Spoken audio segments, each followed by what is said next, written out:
Spring has sprung here in the mean streets of Berwyn. We finally have lilies and daffodils growing instead of snow on the ground, which is a great thing.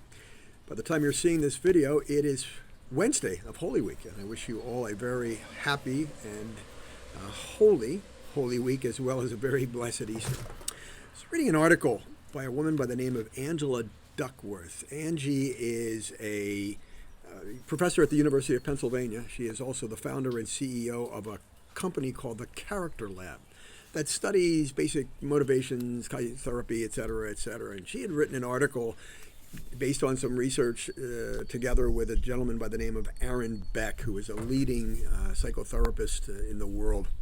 You see the picture here of him with a guy who you might recognize, who knows a little something about spirituality. And the article was about the theory of modes, and it's based on Angie's thoughts and musings about herself. And that most of the time Angie feels that she is a rather reasonable person. And then every now and then something happens where she goes from the agreeable Angela to the rather angry Angela. And she said that she is almost a mystery to herself. And because of that, she has started to do some interesting experimentation as well as some analysis on what would cause that.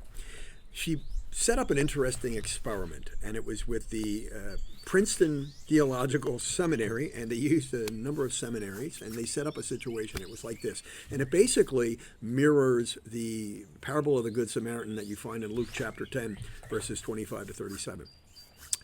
They told a group of seminarians that they have to get from one place to another, from one building to another. And in between there was a building with some steps. And on the step, they had put a man, rather disheveled, ragged clothes, and he was lying on the step. And as the seminarians passed by, the man would kind of roll over and moan and groan. And they wanted to see how the seminarians reacted. If the seminarians were told that they had ample time to get from where they were to the appointment, 63% of the seminarians stopped to help the guy, or at least find out if he was okay. If the seminarians were told that the time was very short and it looked like they did not have ample time to get to the appointment, only 10% stopped.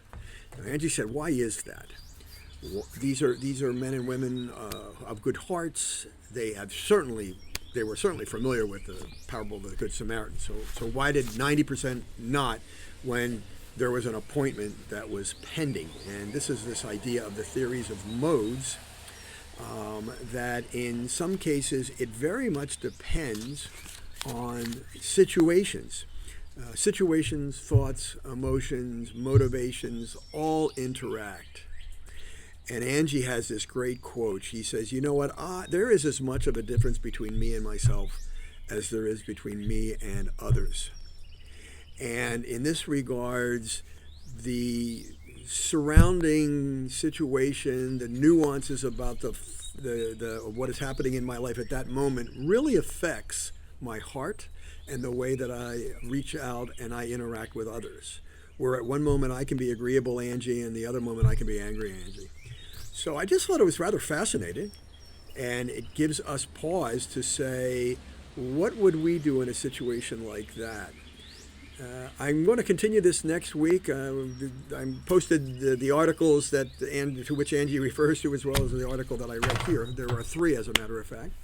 And I'll open next week with an interesting story about Mother Teresa, this theory of modes, and the charism of generosity and the charism of reaching out and helping others. I wish you all a very blessed Easter. Look forward to talking to you again. God bless.